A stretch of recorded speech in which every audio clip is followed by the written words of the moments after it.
पिंपरी चिंचवड महापालिकेसाठी महाविकास आघाडी न होण्यामागे राष्ट्रवादी काँग्रेस शरदचंद्र पवार पक्षाचे शिरूरचे खासदार अमोल कोल्हे अप्रत्यक्ष जबाबदार असल्याची टीका शिवसेना नेते सचिन अहिर यांनी ही टीका केली आहे। सचिन अहिर यांनी सलग दुसऱ्या दिवशी पिंपरी चिंचवड शहरातील नेत्यांची बैठक घेतली, मात्र अमोल कोल्हे आपल्याशी चर्चा करत नसल्याचं सचिन अहिर यांनी सांगितलं।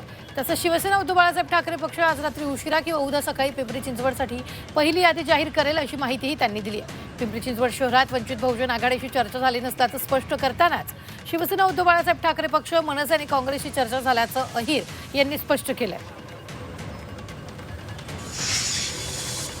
याच्यात संभ्रम काही विशेष पक्षामध्ये आहेत, आमच्यामध्ये संभ्रम कधी नव्हता। आम्ही पहिल्या दिवशीपासून आम्ही म्हणत होतो की राष्ट्रवादी काँग्रेस पक्ष अजितदादा गट बरोबर आम्हाला जाता येणार नाही किंवा आम्हाला जाहीर नाही आहे, कारण सरकारमध्ये एक भूमिका ऐकणे।